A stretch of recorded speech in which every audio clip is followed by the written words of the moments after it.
દમણમાં fire safety વીકની ઉજવણી લોકોમાં જાગૃતિ લાવવા ભવ્ય ફાયર સેફટી અવેરનેસ પરેડ યોજાઈ। સંઘ પ્રદેશ Daman fire and emergency services વિભાગ દ્વારા નાની દમણ ખાતે નાગરિકોમાં આગની દુર્ઘટનાઓ સામે રક્ષણ મેળવવાની જાગૃતિ લાવવાના હેતુથી એક ભવ્ય ફાયર સેફટી અવેરનેસ પરેડનું આયોજન કરવામાં આવ્યું હતું। આ પરેડનું આયોજન મુખ્યત્વે 14 એપ્રિલ 1944ના રોજ બોમ્બે ડોક બ્લાસ્ટમાં શહીદ થયેલા જવાનોની યાદમાં અને ભારત સરકારના ગૃહ મંત્રાલયના નિર્દેશ અનુસાર 20મી એપ્રિલ સુધી ઉજવાઈ રહેલા ફાયર સર્વિસ વીકના ભાગરૂપે કરવામાં આવ્યું છે। 18 એપ્રિલના રોજ સાંજે 4 વાગ્યે નાની દમણના સરકારી સર્કિટ હાઉસ નાઇટ માર્કેટથી શરૂ થયેલી આ પરેડ શહેરના વિવિધ માર્ગો પર ફરીને દિલીપનગર ગ્રાઉન્ડ ખાતે સંપન્ન થઈ હતી। Safe school, safe hospital and fire safety aware society together for fire પ્રિવેન્શનના સૂત્ર સાથે યોજાયેલી આ જાગૃતિ કૂચમાં DIA, hotel association, NCC cadets, સરકારી કોલેજના વિદ્યાર્થીઓ, શાનદાર પોલીસ બેન્ડ, સિક્યુરિટી જવાનો તેમજ મોટી સંખ્યામાં મહિલાઓ અને સામાન્ય નાગરિકોએ ઉત્સાહભેર ભાગ લીધો હતો। પરેડમાં જોડાયેલા લોકોએ હાથમાં ફાયર સર્વિસ વીક અને ફાયર ડિસ્ટ્રોયર્સ પ્રિવેન્ટ ડિસ્ટ્રક્શનના બેનરો અને પ્લે કાર્ડ્સ પ્રદર્શિત કર્યા હતા। આ પરેડ, સેમિનાર અને વર્કશોપ મારફતે પ્રશાસનનો મુખ્ય ઉદ્દેશ્ય લોકોને આગ કેટલી ખતરનાક બની શકે છે તે સમજાવવાનો અને આગ પર કેવી રીતે કાબૂ મેળવવાનો તથા સુરક્ષાના કયા પગલાં લેવા તે અંગે અવેર લાવવાનો છે।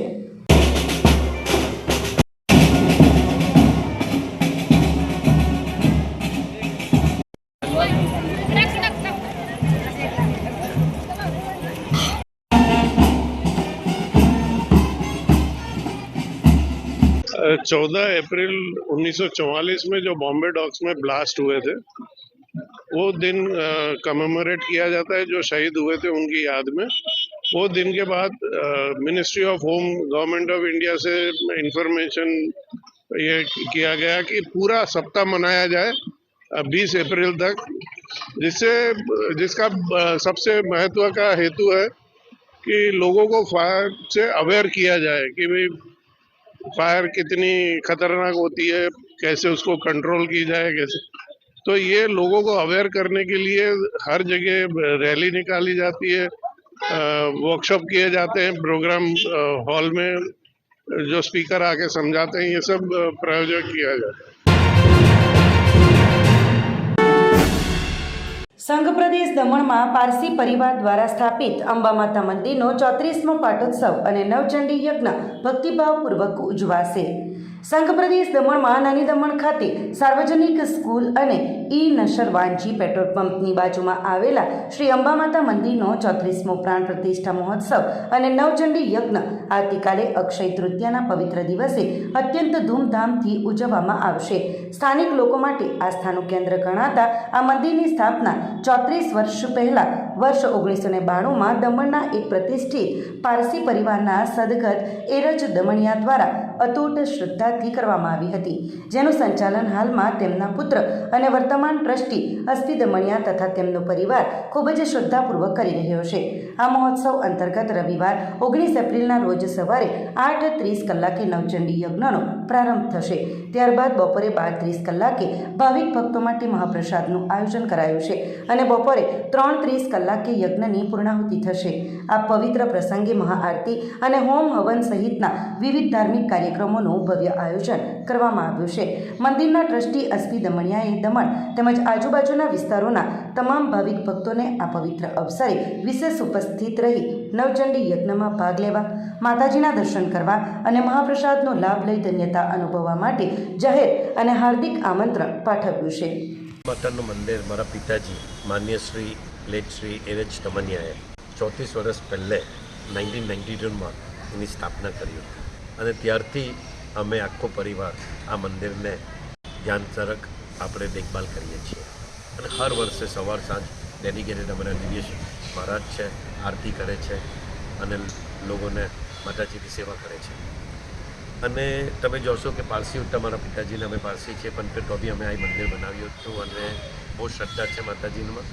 અને આવતીકાલે 19 તારીખે 19 એપ્રિલ 26 નવચંડી યજ્ઞ છે, પાટોત્સવ છે અને પછી મહાપ્રસાદ છે।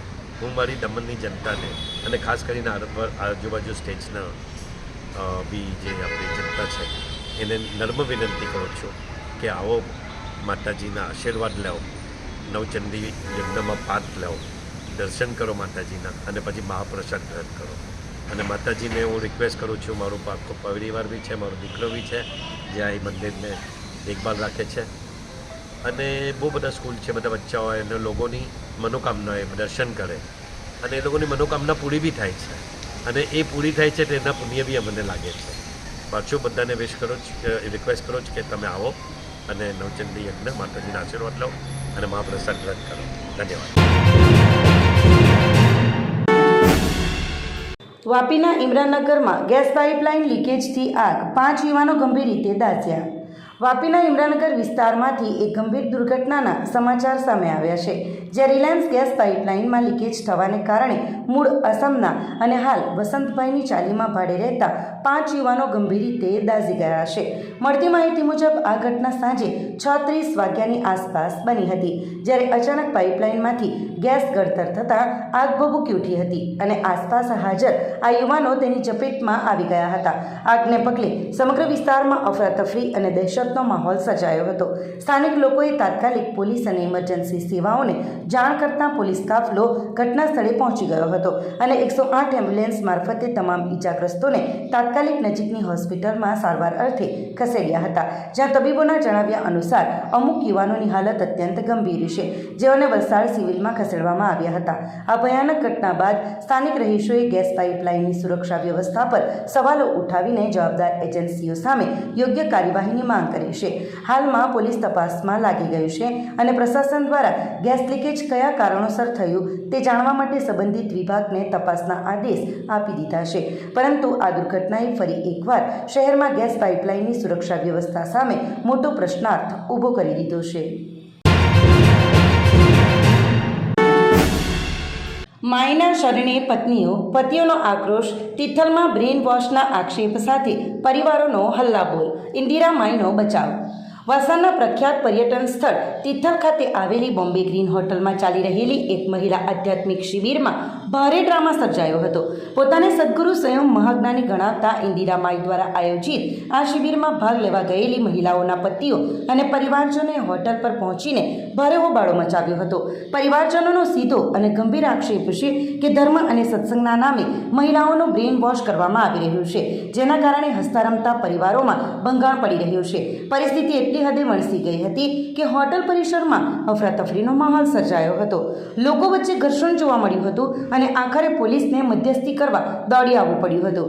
કલ્યાણ, બારડોલી અને દક્ષિણ ગુજરાતના વિવિધ વિસ્તારોમાંથી એકઠા થયેલા પતિઓ અને સંબંધીઓએ પોતાનો રોષ ઠાલવતા જણાવ્યું હતું કે આ શિબિરમાં ગયા બાદ તેમની પત્નીઓ અને ઘરની અન્ય મહિલાઓના વર્તનમાં જમીન આસમાનનો ફેરફાર આવી ગયો છે. તેઓનો દાવો છે કે મહિલાઓ હવે પરિવારની વાત સાંભળવાને બદલે માત્ર ઇન્દિરા માઈના આદેશોનું જ પાલન કરે છે અને તેમને જ ભગવાન માની બેઠી છે. શિબિરમાં પહોંચેલા સંબંધીઓએ આક્ષેપ કર્યો હતો કે હોટલના દરવાજા અંદરથી લોક કરી દેવામાં આવ્યા હતા અને મહિલાઓ તેમના જ પરિવારજનો સાથે વાત કરવા કે તેમને મળવા સુદ્ધા તૈયાર ન હતી.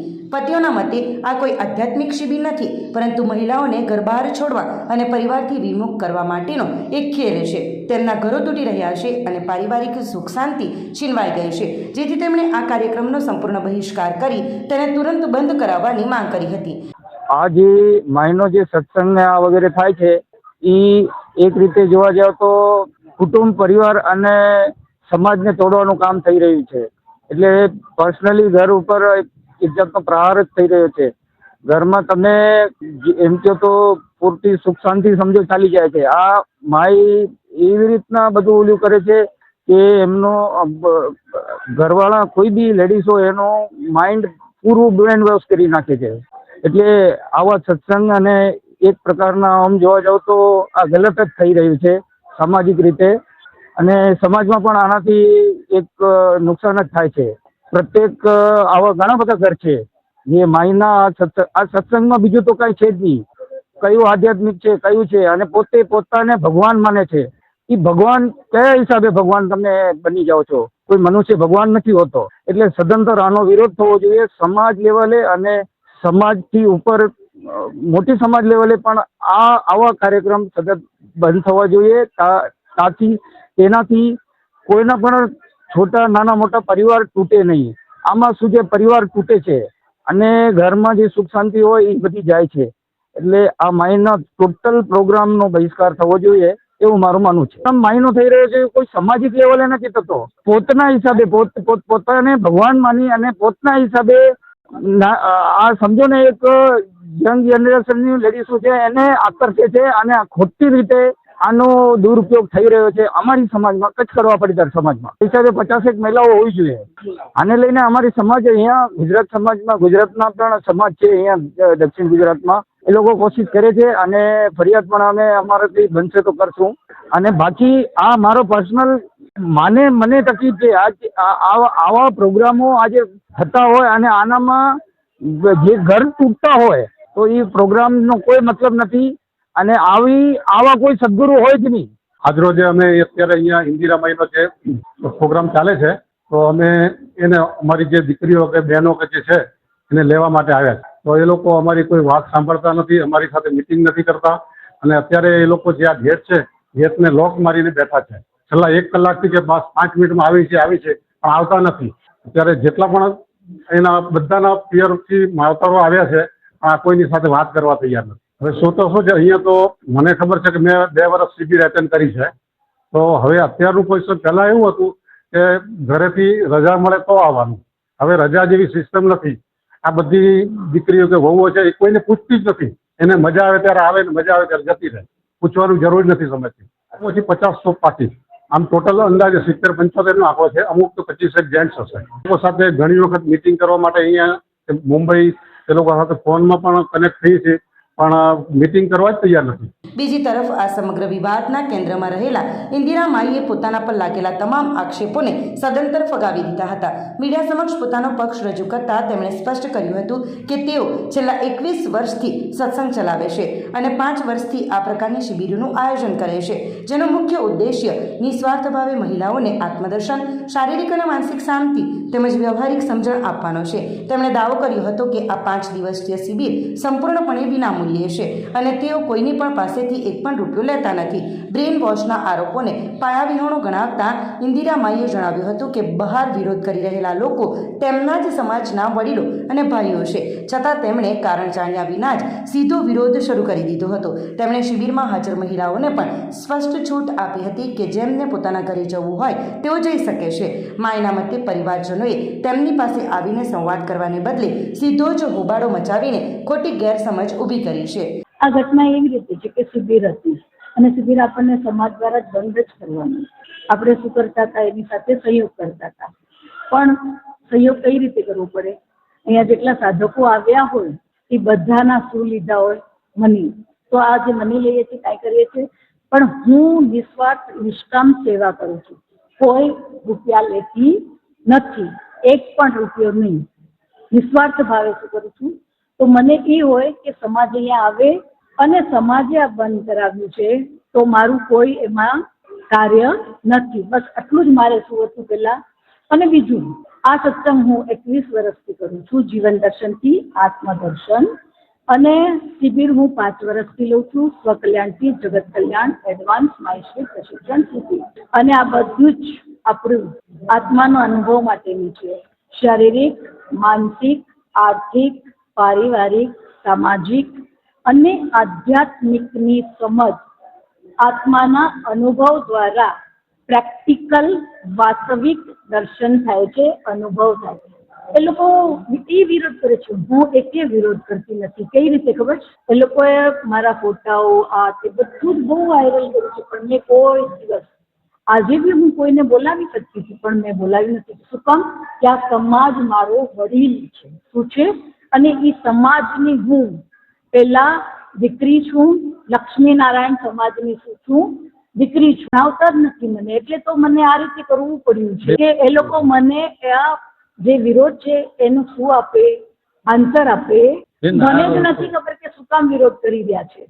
એટલે તમે લોકો આજે સમજો કે જે લોકો અહીંયા આવ્યા છે ને એનો આપણી પાસે વિડીયો પણ છે. આજે સવારમાં મેં લીધેલું છે. જેટલા સાધકો આવ્યા છે એને મેં કીધું કે તમારી સ્વયંની ઈચ્છા છે, તમે શું કરી શકો છો?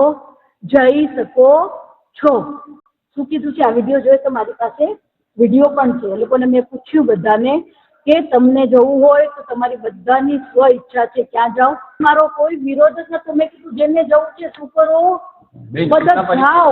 હું આન્સર કોઈ નહીં આપું કેમ કે આ ગેરસમજ છે. આ સામસામા આક્ષેપો અને ભારે ખેંચતાણ વચ્ચે વલસાડ સિટી પોલીસની ટીમે ઘટના સ્થળે પહોંચીને મામલો થાળે પાડવાનો પ્રયાસ કર્યો હતો. લોકોના ભારે વિરોધને જોતા હાલ પૂરતી આ વિવાદાસ્પદ શિબિરને તાત્કાલિક અસરથી બંધ કરાવી દેવામાં આવી છે. જોકે આ ઘટનાએ સમગ્ર પંથકમાં અનેક સવાલો ઊભા કર્યા છે કે શું ખરેખર સત્સંગની આડમાં મહિલાઓને ગેરમાર્ગે દોરીને કોઈ માનસિક જાળ બિછાવવામાં આવતી હતી કે પછી આ માત્ર કૌટુંબિક ગેરસમજ અને વિચારભેદનો એક મોટો વિવાદ છે. આ સમગ્ર મામલો હવે સ્થાનિક પોલીસ અને સમાજના આગેવાનો માટે ઊંડી તપાસનો વિષય બની ગયો છે. સિનિયર સિટીઝનને ડિજિટલ એરેસ્ટ કરનાર 4 આરોપી જ્યુડિશિયલ કસ્ટડીમાં, 3 વોન્ટેડ આરોપીઓને ઝડપી પાડવા ચક્રો ગતિમાન. ₹1.11 કરોડની છેતરપિંડી આચરી હતી. વલસાડ સાયબર ક્રાઇમ પોલીસે ડિજિટલ અરેસ્ટના નામે સિનિયર સિટીઝન સાથે ₹1.11 કરોડની છેતરપિંડી આચરનાર 4 આરોપીઓને સુરતથી ઝડપી પાડ્યા હતા. આ આરોપીઓના રિમાન્ડ પૂરા થતાં જ્યુડિશિયલ કસ્ટડીમાં ધકેલવામાં આવ્યા છે. આ મામલે 3 વોન્ટેડ આરોપીઓને ઝડપી પાડવા ચક્રો ગતિમાન કરાયા છે. આ કેસમાં ઉમરગામના 69 વર્ષીય ફરિયાદીને 28 સપ્ટેમ્બર 2024ના રોજ આરોપીઓએ ફોન કર્યો હતો. આરોપીઓએ પોતાનો ક્રાઇમ બ્રાન્ચ, સીબીઆઈ અને સુપ્રીમ કોર્ટના અધિકારી તરીકે ઓળખાવી ફરિયાદીને વિશ્વાસમાં લીધા હતા. તેમણે ફરિયાદીને જણાવ્યું કે તેમનું આધાર કાર્ડ અને બેંક એકાઉન્ટ ગેરકાયદેસર પ્રવૃત્તિઓમાં સંડોવાયેલું છે. ત્યારબાદ આરોપીઓએ સ્કાયપ મારફતે વિડીયો કોલ દ્વારા ફરિયાદીને ડિજિટલ અરેસ્ટ કર્યા હતા. વિડીયો કોલ દરમિયાન આરોપીઓએ બનાવટી કોર્ટ રૂમ અને ન્યાયાધીશ જેવું વાતાવરણ ઊભું કરી ફરિયાદીને જેલમાં જવાની ધમકી આપી હતી. આ ડરના કારણે ફરિયાદીએ અલગ અલગ બેંક ખાતાઓમાં કુલ ₹1,11,11,111 ટ્રાન્સફર કરી દીધા હતા. આ રૂપિયા દુબઈના બેંક એકાઉન્ટમાં ટ્રાન્સફર કર્યા હતા. ઘટનાની ગંભીરતાને ધ્યાને લઈ વલસાડ પોલીસ અધિક્ષક યુવરાજસિંહ જાડેજાના માર્ગદર્શન હેઠળ સાયબર ક્રાઇમની ટીમે તપાસ હાથ ધરી હતી. ટેકનિકલ એનાલિસિસ અને હ્યુમન ઇન્ટેલિજન્સના આધારે પોલીસે સુરતના કતારગામ વિસ્તારમાં દરોડા પાડી 4 આરોપીઓની ધરપકડ કરી છે. ઝડપાયેલા આરોપીઓમાં મુકેશ પોલેકર, જય જમન રાખ, રોહિત કુમાર, નિતેશ મુજાણી અને નિર્મળ નીતિન સોલંકી તમામ રહે કતારગામ, સુરતનો સમાવેશ થાય છે. આરોપીઓના રિમાન્ડ દરમિયાન કેસમાં સંડોવાયેલા ઇસમોની માહિતી મેળવી આગળની તપાસ હાથ ધરી છે. પોલીસે આરોપીઓ પાસેથી ગુનામાં વપરાયેલા 4 મોબાઈલ ફોન જપ્ત કર્યા છે. આ ઉપરાંત ફરિયાદીના અંદાજે 21 લાખ રૂપિયા હોલ્ડ કરાવી રિફંડ મેળવવાની પ્રક્રિયા શરૂ કરવામાં આવી છે. આ ગુનામાં આશીષ અરવિંદ પટેલ, સની અને હર્ષિલ નામના અન્ય 3 આરોપીઓ હજુ વોન્ટેડ છે, જેમને પકડવા પોલીસે વધુ તપાસ હાથ ધરી છે. તપાસમાં એવું પણ બહાર આવ્યું છે કે છેતરપિંડીના આ નાણાં દુબઈ સ્થિત વ્યક્તિના ખાતામાં ટ્રાન્સફર કરાવવામાં આવ્યા હતા. વલસાડ પોલીસે જનતાને અપીલ કરી છે કે કોઈપણ સરકારી એજન્સી ક્યારેય વિડીયો કોલ દ્વારા કોઈની ધરપકડ કરતી નથી કે નાણાંની માંગણી કરતી નથી. જો આવો કોઈ કોલ આવે તો ગભરાયા વગર નજીકના પોલીસ સ્ટેશન અથવા સાયબર હેલ્પલાઇન નંબર 1930 પર સંપર્ક કરવો. એક સિનિયર સિટીઝન છે જે વલસાડના ઉમરગામ ખાતે રહે છે. તે ગઈ તારીખ 28/9/2024ના રોજ તે ફરિયાદીને ટ્રાય ક્રાઇમ બ્રાન્ચ, સીબીઆઈ તથા સુપ્રીમ કોર્ટ વગેરેની ધમકી આપવામાં આવી હતી અને એને વિડીયો કોલ મારફતે એમને અલગ અલગ એજન્સીઓના ખોટા અધિકારી તરીકે ઓળખ આપી તમારું આધાર કાર્ડ, બેંક એકાઉન્ટ અને મોબાઈલ નંબરની એક જગ્યાએ ખોટી સંડોવણી થઈ છે અને ખોટી સંડોવણી કરીને સાયબર સેલને એમાં અલગ અલગ ખોટી સંડોવણી કરીને એમને ડરાવીને એમના અલગ અલગ ખાતામાંથી ₹1,11,11,111 રૂપિયાનું ટ્રાન્ઝેક્શન કરવામાં આવેલું હતું. જે બાબતની ફરિયાદ સાયબર ક્રાઇમ પોલીસમાં દાખલ કરવામાં આવેલી. સદર તપાસના કામે વિડીયો કોલ કનેક્ટ કરાવીને આ ફરિયાદીના અલગ અલગ સમય બીવડાવવામાં આવેલા હતા અને ડિજિટલ કસ્ટડીમાં લઈ સ્કાયપે દ્વારા તેમાં કોર્ટના ન્યાયાધીશ સમક્ષ તમે રજૂ કરવાના છે અને રજૂ કરી તમારા જામીન નામંજૂર થયા છે અને તમને સુપ્રીમ કોર્ટના એક જે હુકમ આવેલો છે એનો બનાવટી સ્ટેમ્પનો હુકમ દર્શાવવામાં આવેલો. એમ કરીને ખૂબ છેતરપિંડી કરવામાં જે બાબતે ગુનો દાખલ થઈ અને સાયબર ક્રાઇમ પોલીસે આ બાબતે તપાસ કરી હતી. જેમાં ટેકનિકલ એનાલિસિસ અને હ્યુમન રિસોર્સના આધારે હાલ સુધીમાં પોલીસે 4 લોકોની ધરપકડ કરવામાં આવેલી છે. એ 4 લોકો જે છે હાલમાં સુરત રહે છે. જેમાં એક છે મુકેશભાઈ પોળેકર, બીજા છે તે જય જમનભાઈ રાખ, બીજા છે રોહિત કુમાર મુંજાણી અને ચોથા છે નિર્મળ ધનજીભાઈ સોલંકી. આ 4 જણાના ખાતામાં પૈસા ટ્રાન્સફર કરવામાં આવેલા અને આ લોકોએ અલગ અલગ રીતે પૈસા એક દુબઈની વ્યક્તિના ખાતામાં ટ્રાન્સફર કરેલા, જે હાલ સુધી તપાસ દરમિયાન ખુલ્લી છે. અને આ 4 આરોપી પકડાયા અને ઉપરાંત હાલમાં બીજા 3 આરોપીઓ વોન્ટેડ છે, જેને પકડવા માટે હાલ પોલીસ પ્રયાસ કરી રહી છે.